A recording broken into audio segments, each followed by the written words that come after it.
Antes de começar esse laboratório especial sobre VLANs, que a gente já tinha visto o laboratório número 9 sobre VLANs, mas eu não falei sobre o roteamento entre VLANs. Então, a gente vai ver aqui como fazer o roteamento entre VLANs, configuração sobre esse roteamento, mas primeiro vou iniciar aqui uma série de slides para fazer com que você aproveite mais o laboratório antes de começar. As VLANs são domínios de broadcast diferentes, ou seja, são domínios de broadcast é a mesma coisa que subredes ou redes diferentes. Cada VLAN é uma subrede ou rede. O uso de VLANs contribui para a organização da rede, gerência administrativa e financeiro, por exemplo. Diminui o domínio de broadcast, aumentam o desempenho da rede. A Cisco indica um domínio de broadcast com até no máximo 512 hosts por subrede. Uma rede com mais de 512 já perde performance. Em grandes projetos, geralmente usa-se a faixa 10.0.0/8 para criar subredes com o segundo e o terceiro octetos variando para representar as VLANs e o quarto octeto para representar os hosts. Ou o primeiro e o segundo representando as VLANs, ou então o segundo octeto representando VLANs e os dois últimos para os hosts, né? Tanto faz na hora do projeto a pessoa vê a sua necessidade. Facilita a criação de regras para a segurança, ACLs, entre os setores representados pelas VLANs ou subredes. Por exemplo, financeiro, não tem como acessar máquina da diretoria, etc. O que é preciso para fazer VLANs? Um dispositivo de camada 3, um roteador ou um switch layer 3. A gente já viu no laboratório 9 que a gente fez VLANs mesmo sem usar um dispositivo de camada 3, né? A gente conseguiu separar os segmentos, né? Mas se você quiser fazer esse roteamento entre VLANs, então você tem que ter um dispositivo de camada 3, seja ele um roteador ou um switch layer 3. A gente vai trabalhar tanto agora nesse laboratório, tanto com roteadores quanto switch layer 3, né? A gente vai aprender a usar as duas tecnologias, né?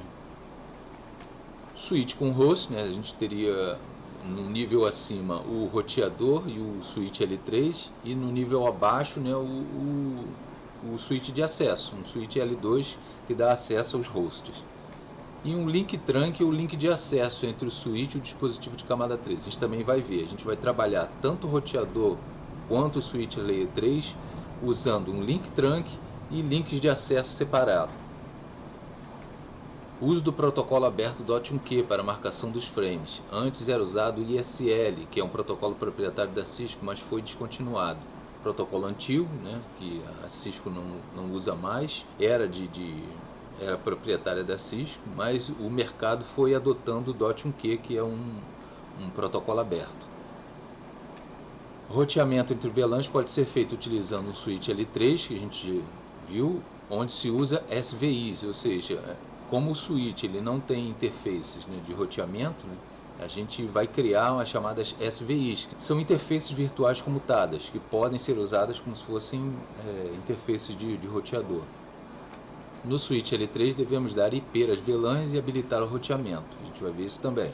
Vamos abordar 4 cenários como exemplo de utilização de VLANs. Eles serão divididos em 2 partes, uma usando roteadores e outra switch layer 3. Capazes de fazer roteamento entre VLANs e funcionar como roteadores. São 2 partes, vamos ver essas 2 tecnologias. No primeiro e no segundo cenários, usaremos o roteador para fazer VLANs com o link trunk, o roteador no palito que a gente chama, e o links de acesso, né? Ele está de acesso aí, mas de acesso, cada interface uma VLAN.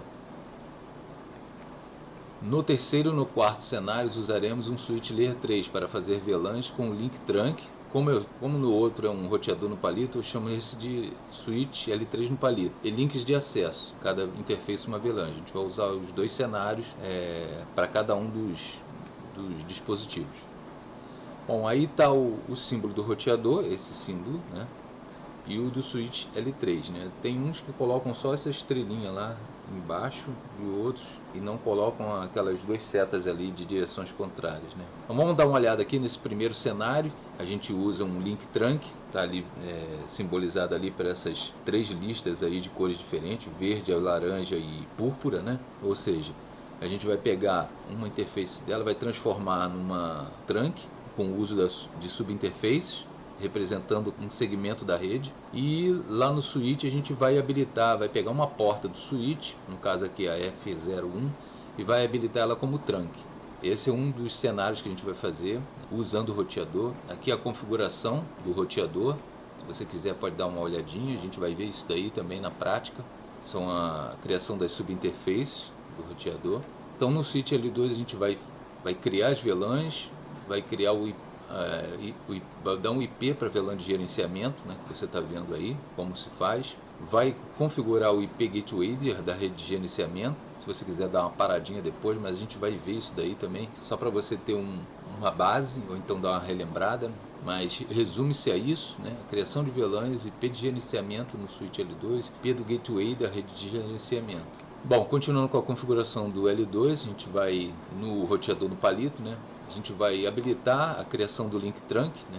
Vai fazer a criação do link trunk e vai fazer a associação das portas, as suas VLANs para os hosts. Aí depois vem o cenário 2, que seria cada interface uma VLAN, as mesmas VLANs, né, 10, 20 e 99, só que agora a gente vai usar cada interface do switch e do roteador para trabalhar com uma VLAN. No roteador a gente é a configuração normal do roteador, né? A gente vai dar um IP para cada interface do roteador. E lá no switch L2 a gente vai separar 3 portas, no caso aí, né? São 3 portas, F01, 02 e 03. Vai configurar as VLANs e vai associar cada porta a essas VLANs. E depois associar as VLANs para os hosts lá. Essa não é uma forma muito econômica para o roteador, porque vamos supor que você tenha 20 VLANs, não tem como você pegar um roteador e comprar um roteador com 20 portas, né? No caso aí 21, porque você vai ter que fazer uma porta para dar acesso para a internet. Não é uma boa ideia, né? Mas como é possível, eu vou botar aqui para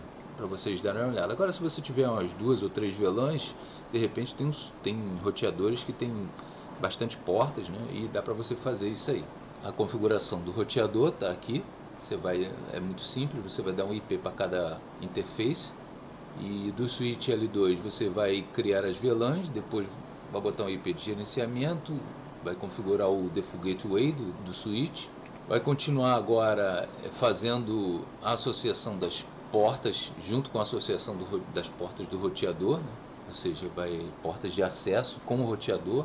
E depois vai dar a associação das portas para os hosts. Agora a gente vai ver outro cenário, que é o cenário 3, que vai mudar agora. A gente, em vez de usar o switch L3, eu chamo de switch L3 no palito, praticamente a mesma coisa, entendeu? São as mesmas VLANs. A gente vai separar um link trunk, vai fazer um link trunk no switch L3.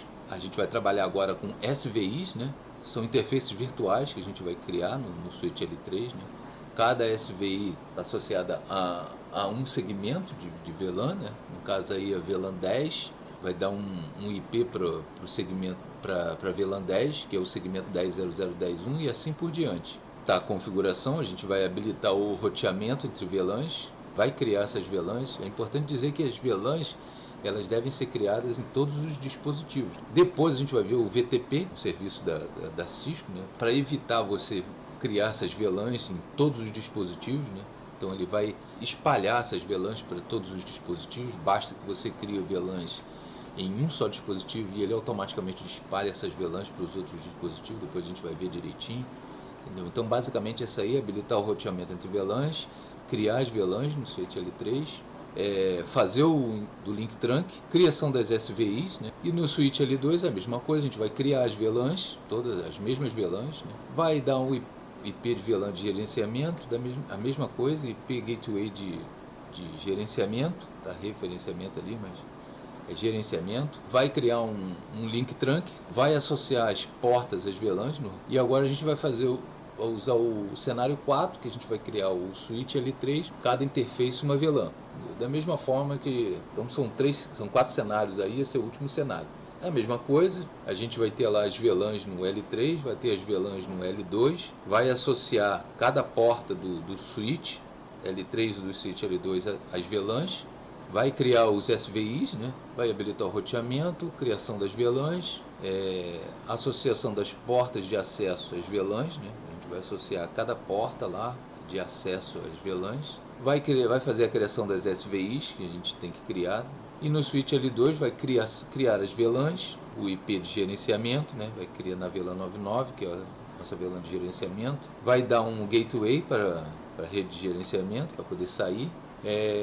E na configuração, aí vamos continuar na configuração do switch L2, a gente vai associar as portas da VLAN com o switch L3, ou seja, essas portas vão ficar ligadas ao switch L3 para fazer a comunicação dos hosts com o roteamento do switch L3. Depois vai associar as portas /VLANs aos hosts e é isso aí.